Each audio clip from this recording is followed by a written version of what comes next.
We've covered our favorite rookie sleepers, rookie busts, taxi squad stashes, but it all leads to this. The rookies who are guaranteed to make an impact in fantasy football this season.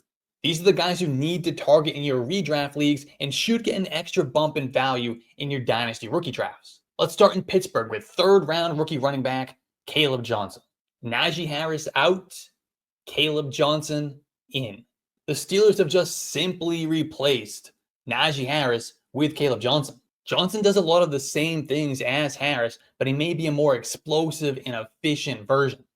He fits the typical Steelers running back profile to a T. He's a big back who wins with size, great vision, and contact balance. He uses his size and strength to power through arm tackles with ease, always finishing runs moving forward. He can be a day one plug-and-play starter, ready to carry the load. He's going to team up with veteran Jaylen Warren. The two will likely create a similar dynamic as what we saw with Najee Harris and Jaylen Warren over the last couple of years. Warren will be the change of pace guy and passing downs back as he's been for several seasons. And Johnson will be the workhorse. We can project him for somewhere between 250 to 275 carries, about 1,000 to 1,200 rushing yards, 7 to 10 touchdowns, and about 30 receptions in 2025. Draft him as the RB5 or the RB6 in your dynasty rookie drafts with the expectation that he's an immediate contributor for your team. There's a real chance that Kaleb Johnson finishes as the second highest scoring rookie running back in 2025. And when Najee Harris left Pittsburgh, he went over to the Los Angeles Chargers, who just drafted a rookie wide receiver in Tre Harris. They were so desperate for a receiving weapon to man the outside, while last year's breakout star Ladd McConkey eats in the middle of the field. And they got their guy with Tre Harris. He brings size and a vertical skill set to the Los Angeles offense. I've comped him to Devontae Parker in a good way. He dominates down the field like Parker used to, creating consistent separation on vertical patterns while tracking the ball well and attacking it in the air. He will immediately become the number 2 option in the passing game and be a perfect complement to Ladd McConkey. Harris will man the X and occupy the deep and outside quadrants of the field. He will be a guy that Justin Herbert can look to for downfield shots and red zone targets while providing some pop after the catch as well. Essentially, he's going to be what the Chargers hoped they would get out of Quinshon Judkins when they drafted him in 2023. The passing volume will be a little bit low in Los Angeles, and Ladd McConkey will continue to be the top option. However, Justin Herbert's efficiency and his big arm should be enough to help Tre Harris be a productive asset for fantasy football. He'll be a solid wide receiver 4 or flex play for you in seasonal leagues, and he warrants a pick right around the 1-2 turn in Superflex Dynasty rookie drafts. Going back to the running back position, how about Jaydon Blue of the Cowboys? Jaydon Blue was a very interesting get for Dallas in the 5th round. The team invested almost nothing into the running back position this offseason, adding just Javonte Williams and Miles Sanders while losing Rico Dowdle. There is opportunity for someone to step up in this backfield and carve out a significant role. Blue is for sure the most athletic and explosive of that group. He's almost certain to play an immediate role as a rookie with that depth chart. Blue is your undersized, explosive runner who is athletic and dynamic in the receiving game. He's dangerous in space with 4.38 wheels and impressive open field elusiveness. Once he has the ball in his hands, look out. I think the plan is for Jaydon Blue to come in and be a significant contributor in year 1 as part of a split backfield with a bigger grinder back like Javonte Williams or Miles Sanders or even fellow rookie Phil Maffa. At worst, he should be the team's 3rd down running back and work in some change of pace duties. At best, he's leading a committee and giving us RB2 production in fantasy football. Let's bounce back over to the AFC West where RJ Harvey got the nuts landing spot in Denver. He immediately slides in as the Broncos RB1, a role that has produced a ton of fantasy points in Sean Payton's offense over the years. Harvey will add some explosiveness to a Broncos backfield that desperately needed it.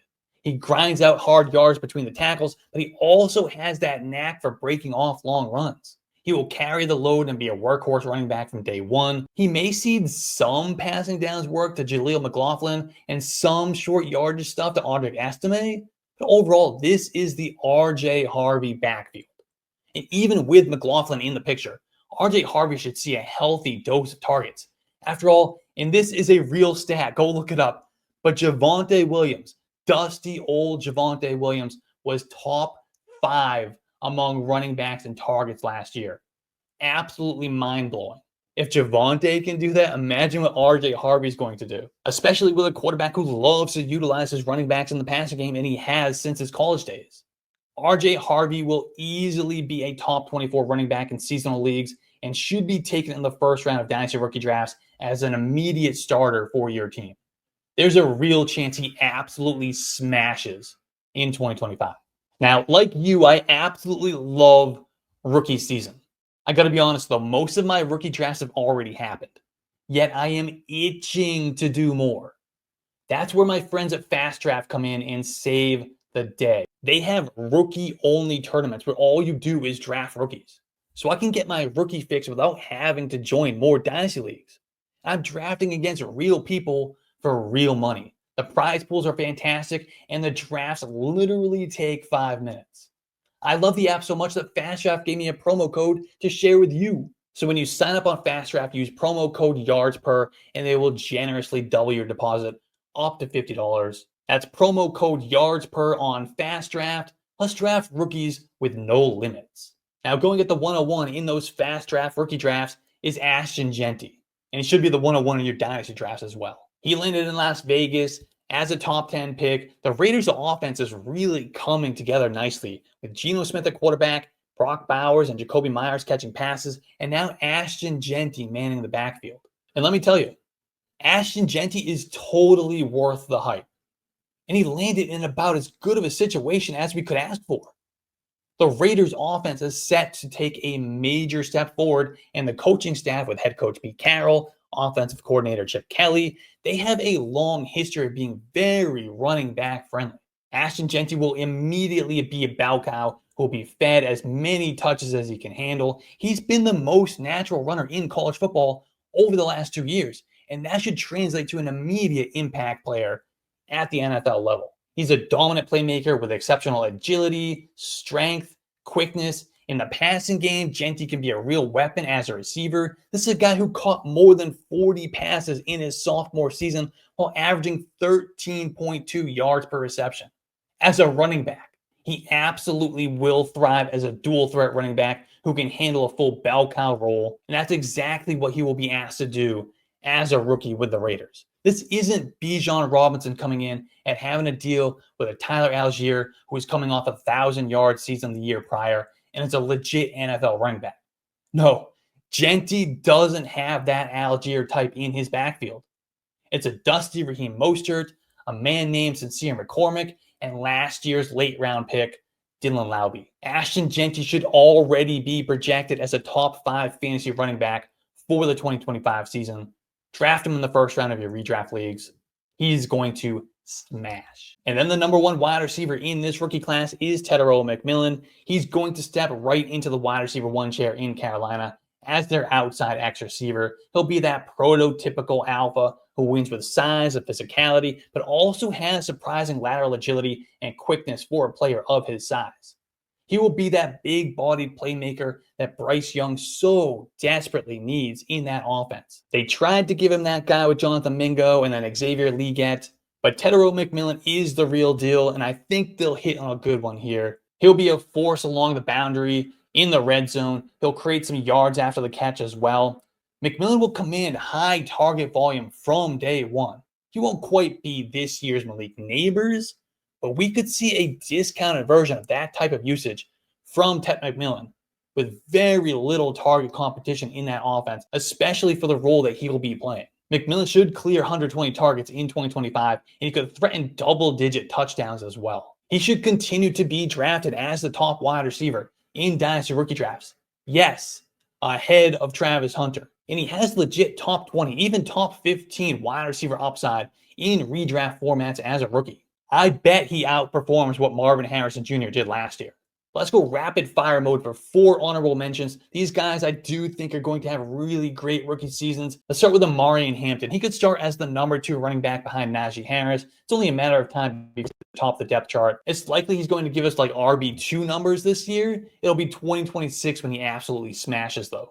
And then we get Kyle Williams. The Patriots add a much-needed weapon for Drake May with Kyle Williams. He brings an explosive element to a Patriots offense in desperate need for some playmaking ability. He has a chance to play a significant role from day one with this team, especially with Stephon Diggs working his way back from last year's ACL injury.